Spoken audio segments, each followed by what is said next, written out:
Susmita's blogs আকৌ এটি নতুন ব্লগছ লৈ মই আপোনালোকৰ মাজলৈ আহিলোঁ। আহকচোন চাওঁ তেনেহ'লে নতুন ব্লগছটি কি বিষয় লৈ আৰম্ভ কৰি গাঁৱৰে জীয়ৰী যিহেতু সেইকাৰণে মই ভাবিলোঁ আজি মোৰ গাঁওখন দেখাওঁ বুলি। গাঁওখন মানে গাঁওখনৰ বিশেষ বস্তু সম্পদ ভাগ দেখাওঁ বুলি ভাবিলোঁ।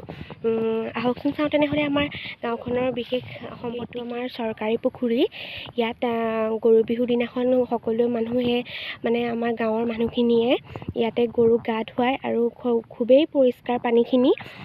সকাম নিকাম পাতিলে ইয়াৰ পৰা পানীখিনি নি পেলাই মানে ব্যৱহাৰ কৰিব পৰা বিধৰ খুবেই পৰিষ্কাৰ পানী।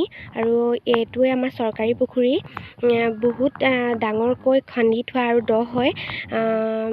এনেকৈয়ে আমাৰ চৰকাৰী পুখুৰীটো বহুত ধুনীয়াকৈ আছে। আমাৰ মোৰ মাৰ ঘৰৰ একদম কাষতে যিহেতু সেইকাৰণে মই ভাবিলোঁ আমাৰ গাঁওখনৰ নাম ১ নং বৰপুখুৰীপাৰ গাঁও। কিয়নো বৰপুখুৰীপাৰ গাঁও হ'ল সেইটোতো জানিব লাগিব, সেয়ে মই ভাবিলোঁ ব্লগছটি বনাওঁ।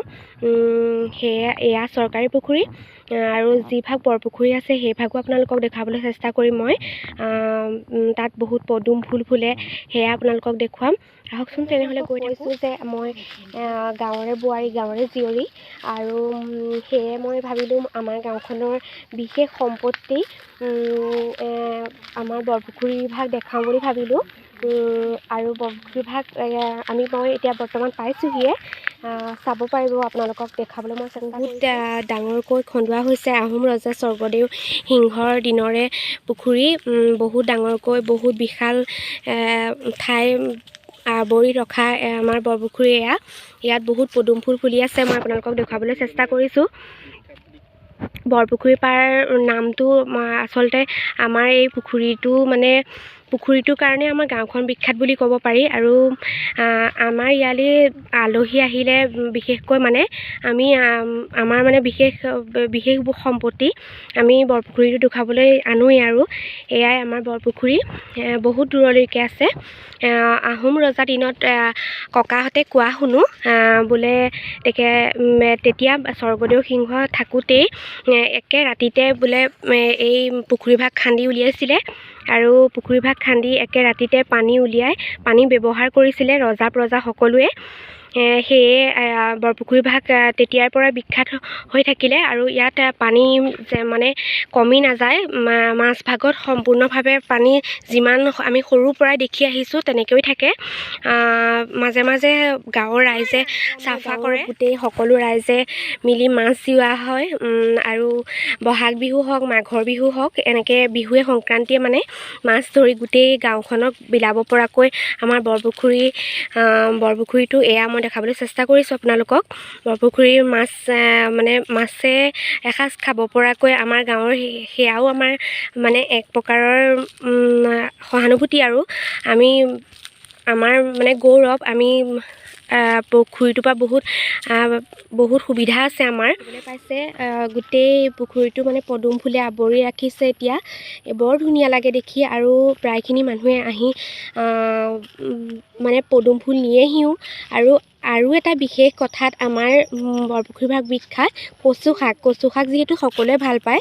আৰু কচু শাক কি ক্ষেত্ৰত প্ৰয়োজন হয় আপোনালোকে সকলোৱে প্ৰায়খিনি মানুহে জানেই, বিশেষকৈ মহিলাৰ কাৰণে। সেয়ে কচু শাক নিবলৈ আমাৰ ওচৰৰ পাজৰৰ প্ৰায়খিনি গাঁৱৰ মানুহে আমাৰ বৰপুখুৰী পাৰৰ কচুখিনিয়ে নিয়েহি।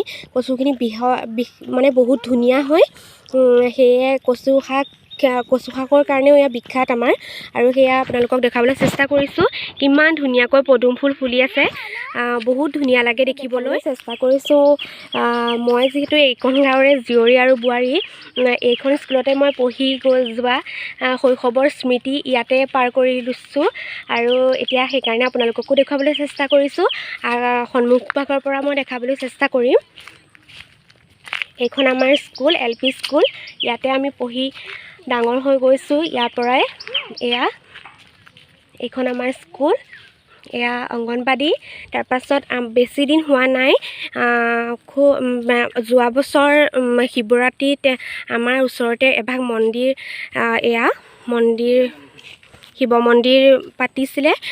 এয়া আমি সোমবাৰে সোমবাৰে ইয়ালৈও আহোঁ আৰু খুব সুন্দৰকৈ মন্দিৰভাগ এতিয়া গঢ়ি উঠিছে। ভৱিষ্যতে আৰু মানে উন্নত কৰিব বুলি ৰাইজে পাতিছে। সম্ভৱতঃ ভৱিষ্যতলৈ ভাল হ'ব। আৰু বৰপুখুৰীপাৰ গাঁৱৰ নামঘৰ, গোটেই গাঁওখনৰ ভিতৰতে এয়াই নামঘৰ আমাৰ। আমি ইয়ালৈকে আহোঁ নামঘৰলৈ। আৰু এয়া